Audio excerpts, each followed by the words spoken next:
For the second quarter, the Lighthaven Fund was down 3.9% net of fees compared to a 6.1% gain for the Barclay Hedge Long Short Equity Index and a 10.9% rally for the S&P 500.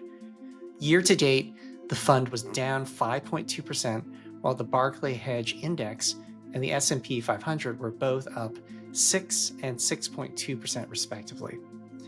Our defensive short positions, which served us well earlier in the year, worked against us during the powerful rally in the second quarter. To put the second quarter in context, our poor performance in Q2 followed a very good first quarter where our defensive stance kept the fund flat while the S&P 500 fell 4.2%. The market's Q2 rally was fueled by a narrative that significant productivity boosts from AI will override all other risks, compounded by the belief that the global trade war was no longer an issue. This belief was caused by the president repeatedly flip-flopping on trade tariffs. Despite the market ripping higher, we have long believed that this was fantasy. As the time of this update, the president is again on offense, threatening Canada, China, and other nations who haven't struck deals. Things are not well, and while Q2 we were hurt by our shorts, we believe that the fund will benefit from our protective mindset because the optimism in the market is providing cover for severe, self-inflicted economic problems that will be the catalyst for a market correction.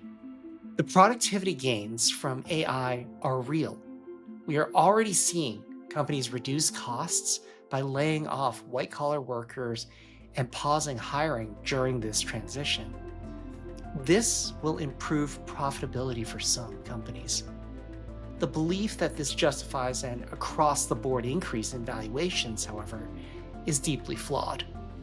Unlike the gold rush, which was confined to miners and their suppliers, AI has a much broader application. That's true. But I think the best analogy here is the internet. The internet entirely created new industries that were previously unimaginable. Social media, smartphones, e-commerce, but it did not benefit all companies equally. For every Amazon that thrived, countless brick and mortar stores were disrupted and left behind. We believe AI will follow the same pattern of creative destruction and give rise to new categories of companies. Today, the durable winners are likely to be the foundational picks and shovels providers like NVIDIA and Google.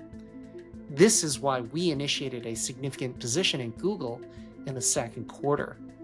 Google has massive advantages compared to even a company like OpenAI. Google manufactures its own AI chips. It has a massive distribution and data edge. And it is hell-bent on winning the AI wars that threaten its search monopoly. We were able to pick up Google at a reasonable price months ago. But for every new AI leader that emerges, like OpenAI or Google, many new AI-first startups will arise to compete and disrupt the incumbents. The market, buoyed by AI optimism and the mistaken belief that the global trade war is done, is priced for perfection and has lifted all boats. But it ignores the cracks in the economic foundation. Let's first discuss the president's art of the deal approach to trade. By threatening extreme tariffs on all countries, the administration created massive uncertainty. When these threats were later dialed back or delayed in the second quarter, markets reacted with euphoric relief. While this shock and awe tactic may have worked to secure trade deals, it has permanently broken trust and damaged alliances, creating long-term risks that haven't been priced in. It's extremely concerning that while the market focuses on AI and trade deals, it is ignoring the lasting damage from other politically caused, self-inflicted wounds. Let's consider the objective facts. Inflation. The nation's goal of 2% inflation has not been hit. The closest we got was 2.9%, almost a full percentage point above the goal. And the inflation numbers are going back up right now due to the tariffs, debt crisis, and loss of credibility.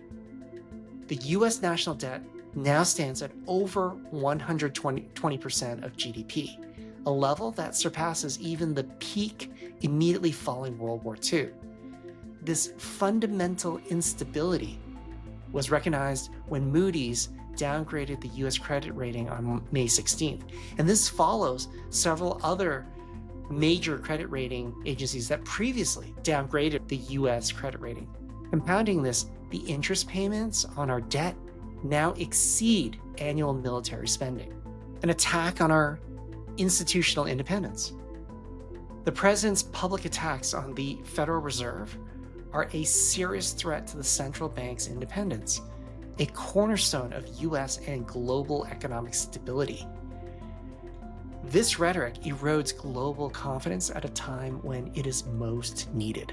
The Chinese rivalry, an openly adversarial stance towards China, has ended any possibility of peaceful partnership.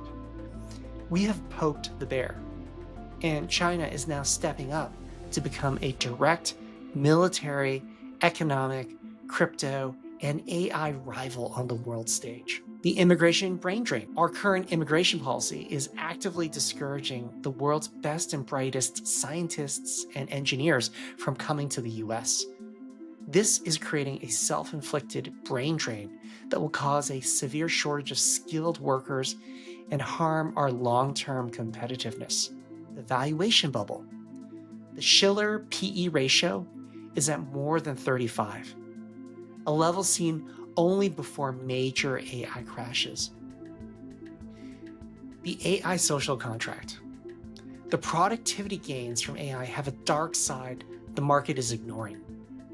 A generation of white-collar workers and new college grads are facing displacement, which will have a long-term strain on the nation's social safety net. I'm not saying the sky is falling. I am, however, noting that the risks to the market are increasing while stock prices appreciate to all-time highs. And to be clear, we are not sitting on the sidelines waiting for a crash. We are fully deployed on the long side.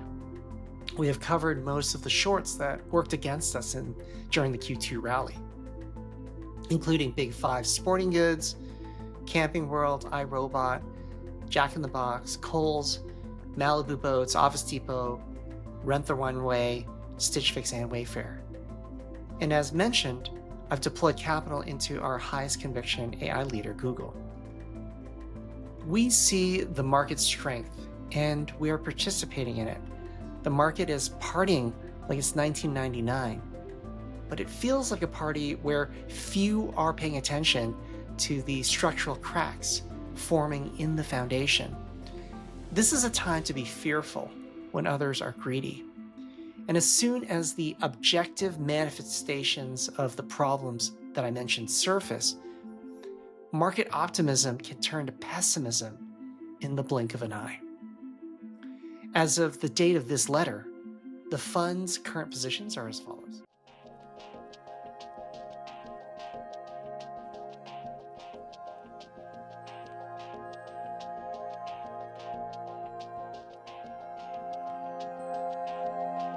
Let's talk about the path forward and what to expect.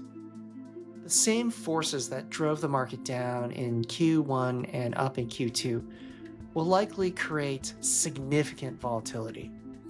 Since we were short even through part of Q3, you can expect that the fund may not do well as the market continues to go up. We expect the consequences of the underlying problems that I mentioned, however, to flare up, likely causing significant market corrections in the coming quarters. Our process is built for this. We are prepared for this eventuality. When this happens, we will be ready to protect capital and act on the opportunities that arise. It is in these challenging moments that the partnership we share is most meaningful. As always, the majority of my family's investable assets are invested alongside yours in the fund and its portfolio companies. My conviction in our long-term, rational, defensive approach has never been stronger. Thank you for your continued faith and confidence in our work, and I look forward to navigating the path ahead together. Thank you.